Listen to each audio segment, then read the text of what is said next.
दोस्तों, कहते हैं जब आंधी चल रही हो और सब कुछ बिखर रहा हो, तब जो चुपचाप अपनी जमीन मजबूत करता जाए वही असली खिलाड़ी होता है। भारत आज वही भूमिका निभा रहा है। जब चारों ओर से यूरोप, अमेरिका, वर्ल्ड बैंक जैसे तथाकथित ग्लोबल ताकतवर देश भारत को झुकाने की रणनीति बना रहे थे, तब भारत शांत था। लेकिन इस चुप्पी के पीछे जो योजना चल रही थी वो अब दुनिया के सामने है, क्योंकि भारत का विदेशी मुद्रा भंडार यानी फॉरेक्स रिजर्व अब एक बार फिर ऊंचाई पर पहुंच गया है। ये सिर्फ डॉलर नहीं, भारत की मौन क्रांति है। वो क्रांति जो बिना बुलेट के चल रही है, वह क्रांति जो भारत की आर्थिक स्वतंत्रता का ऐलान कर रही है। तो पूरी अपडेट क्या है, आइए विस्तार से समझते हैं। नमस्कार, आप देख रहे हैं 7 टीवी भारत। मैं हूं आपके साथ सुशील गिरीश। 7 टीवी भारत के खास प्रोग्राम न्यूज मिनट में आपका बहुत बहुत स्वागत है। तो चलिए वीडियो में आगे बढ़ते हैं। जिस समय डोनाल्ड ट्रंप भारत पर 25% की टैरिफ की धमकी दे रहे थे और यूरोप लगातार कार्बन टैक्स, जीएसपी कटौती जैसे हथियार निकाल रहा था, उसी वक्त भारत का रिजर्व चुपचाप फिर से बढ़ने लगा। कुछ समय पहले तक ये 702 बिलियन डॉलर के ऐतिहासिक शिखर पर था, लेकिन अंतर्राष्ट्रीय दबाव और कुछ घरेलू झटकों की वजह से यह गिरता गिरता 522 बिलियन डॉलर तक आ गया। उस समय हर तरफ हड़कंप मच गया था। विपक्षी दल सरकार की रणनीतियों पर सवाल उठा रहे थे। आर्थिक विश्लेषक कह रहे थे कि भारत संकट की ओर बढ़ रहा है, लेकिन जैसे ही ट्रंप की धमकी आई, भारत ने कोई बयान नहीं दिया, कोई सफाई नहीं दी। बस एक हफ्ते बाद जो आंकड़ा आया उसने सबकी बोलती बंद कर दी। फॉरेन रिजर्व 698 अरब डॉलर के पास पहुंच गया। सोचिए, ये कोई जादू नहीं था, ये संकेत था कि अब भारत अब दबाव में नहीं, रणनीति पर काम करता है। पर क्या सिर्फ यह एक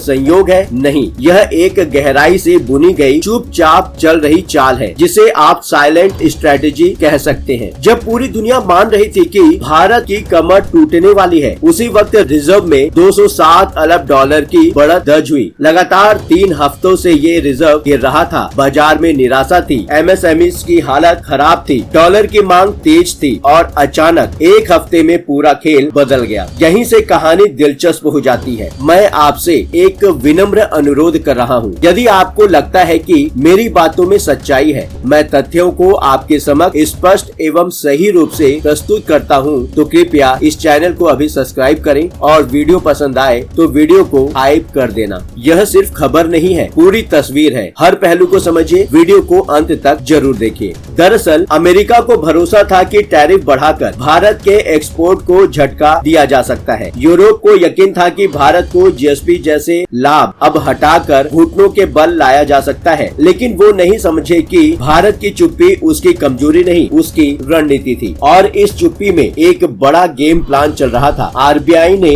न कोई बयान दिया, न सरकार ने कोई हो हल्ला किया, लेकिन डेटा की भाषा में जवाब दिया गया। क्योंकि भारत अब सिर्फ दबाव नहीं झेलता, अब दबाव का जवाब भी देता है, वो भी बिना प्रेस कॉन्फ्रेंस के। अब सवाल उठता है कि आखिर ये चमत्कार हुआ तो कैसे? इसका जवाब है भारत की 3 चुपचाप चलती हुई ताकतें। पहली ताकत है भारत के वैश्विक बाजार का नक्शा बदलना। अब भारत सिर्फ अमेरिका, यूरोप या फिर चीन पर निर्भर नहीं है। फार्मा, टेक्सटाइल, आईटी, डिफेंस जैसे सेक्टर अब Africa, middle east, central Asia और दक्षिण अमेरिका में तेजी से फैल रहे हैं। भारत हर शिपमेंट के साथ डॉलर और यूरो को अपनी झोली में डाल रहा है और ये पैसा सीधे आरबीआई के पास जाकर रिजर्व को बढ़ा रहा है। दूसरी ताकत है प्रवासी भारतीयों की ताकत। वह भारतीय जो आज अमेरिका, यूएई, सिंगापुर, यूके में बस चुके हैं, वह सिर्फ भारत के लिए ही पैसा नहीं भेज रहे, भरोसा भेज रहे हैं। 2024 में भारत को 141 अरब डॉलर की रेमिटेंस मिली, यानी दुनिया में सबसे ज्यादा। ये कोई मामूली बात नहीं है, यह दिखा रहा है जो जमीन से जुड़ा है, जो भारत की संस्कृति और आत्मा से बंधा है। प्रवासी भारतीयों का यह पैसा भारत की अर्थव्यवस्था को न सिर्फ सहारा देता है, बल्कि विदेशी मुद्रा भंडार की नींव भी यही मजबूत करता है। तीसरी ताकत भारत की रणनीति, जिसे आरबीआई करेंसी शील्ड स्ट्रेटेजी कहता है। जब अमेरिका टैरिफ थोप रहा था, तब भारत के नीति निर्माता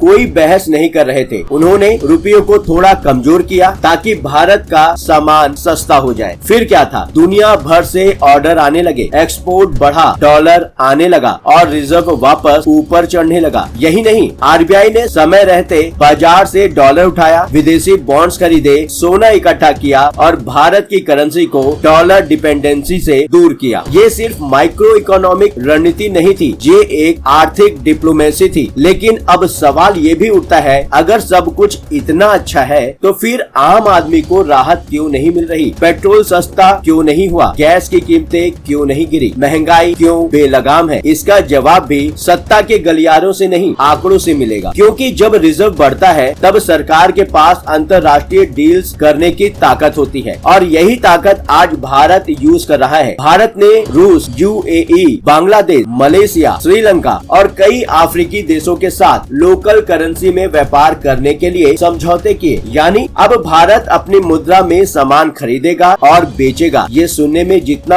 आसान लगता है, असर उतना ही बड़ा है। अगर भारत रुपए में व्यापार करता है तो डॉलर की जरूरत घटती है। इसका सीधा असर अमेरिका पर पड़ेगा क्योंकि डॉलर उसकी सबसे बड़ी ताकत है और यही है वो चीज जिससे वॉशिंगटन डरता है। अगर दुनिया ने भारत के साथ व्यापार करना शुरू कर दिया बिना डॉलर के तो अमेरिका के आर्थिक बादशाहत को चुनौती मिल जाएगी, वो भी बिना गोली चलाए। भारत का अगला कदम क्या है? डिफेंस सेक्टर में निवेश, टेक्नोलॉजी, इंपोर्ट और स्ट्रेटेजिक ऑयल रिजर्व करना और इन सभी कामों के लिए ऑन एंड रिजर्व एक मजबूत हथियार बन चुका है। इससे न सिर्फ भारत अपनी जरूरतें पूरी कर रहा है बल्कि वो आने वाली किसी भी ग्लोबल मंदी या प्रतिबंध का सामना करने के लिए तैयार हो रहा है। भारत ने सिखा दिया है आर्थिक स्वतंत्रता सिर्फ उत्पादन या निर्यात से नहीं आती बल्कि मुद्रा की ताकत से आती है। बल्कि इस मामले में भारत एक मास्टर स्ट्रैटेजी की तरह काम कर रहा है। आज जब IMF और वर्ल्ड बैंक जैसे संस्थान भारत की तारीफ कर रहे हैं तो यह मोदी सरकार के लिए एक बड़े प्रचार का टूल्स भी बन रहा है। क्या कहें कि बन चुका है। प्रेस कॉन्फ्रेंस में रिजर्व का जिक्र, हर भाषण में आत्मनिर्भर का दावा, लेकिन क्या ये रिजर्व सरकार की वजह से बढ़ा है? इसका सीधा जवाब है आंशिक रूप से, क्योंकि असली काम किया है आरबीआई ने और यह संस्था सरकार के अधीन नहीं बल्कि स्वतंत्र रूप से काम करती है। लेकिन सरकार इसे अपने क्रेडिट में दिखा रही है। तो जब हम कहते हैं कि भारत का विदेशी मुद्रा भंडार 700 अरब डॉलर के करीब पहुंच चुका है तो ये बात सुनने में जितनी गौरवपूर्ण लगती है, असल में इसका अर्थ उससे कहीं ज्यादा गहरा है। ये कोई साधारण आर्थिक आंकड़ा नहीं है बल्कि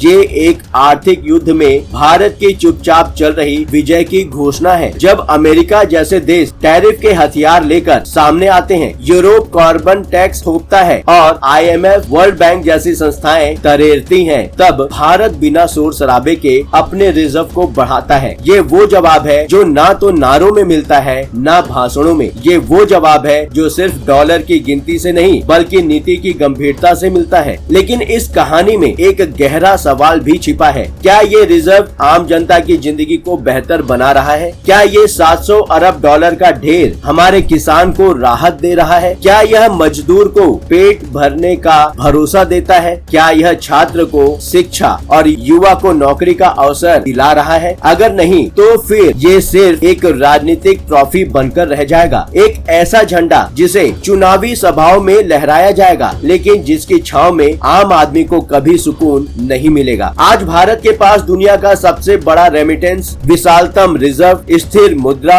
और डाइवर्सिफाइड ग्लोबल ट्रेड है। लेकिन इन सब का असली मूल्य तभी है जब इससे जनता को अधिकार मिले, व्यवसायों को आजादी मिले और देश को आर्थिक गंभीरता मिले। भारत अब डॉलर के पीछे भागने वाला देश नहीं रहा बल्कि डॉलर की दिशा तय करने वाला खिलाड़ी बन चुका है। लेकिन इस खिलाड़ी को अब अपनी शक्ति सिर्फ आंकड़ों से नहीं, जन कल्याण से सिद्ध करनी होगी, क्योंकि असली विकास तब होता है जब आंकड़ों की चकाचौंध सिर्फ न्यूज चैनल पर न चमके बल्कि थाली में रोटी, जेब में पैसे और आंखों में भविष्य का सपना लेकर हर भारतीय महसूस करे वह भी इस परिवर्तन का हिस्सा है। तो अगली बार जब सरकार रिजर्व का जिक्र करे तो जनता को ये हक है कि वो पूछे हमारे हिस्से में क्या आया। यही सवाल लोकतंत्र की असली ताकत है। आपकी अपनी राय क्या है? कमेंट बॉक्स में जरूर बताएं। यदि आप भी कोई बात 7 टीवी भारत के माध्यम से औरों तक पहुंचाना चाहते हैं तो वीडियो वीडियो में दिए गए व्हाट्सएप नंबर 9998323655 पर आप हमसे व्हाट्सएप द्वारा सीधे संपर्क कर सकते हैं। मैसेज मिलने पर 7 टीवी भारत की टीम आपसे बात करेगी। अब जल्दी से बन जाइए 7 टीवी भारत के परिवार का हिस्सा। क्या करना है, बस चैनल को सब्सक्राइब करें, वीडियो पसंद आया हो तो वीडियो को लाइक करें, वीडियो को हाइप करें। इस वीडियो में इतना ही, फिर मुलाकात होगी। लगातार खबरों के लिए बने रहिए 7 टीवी भारत के साथ।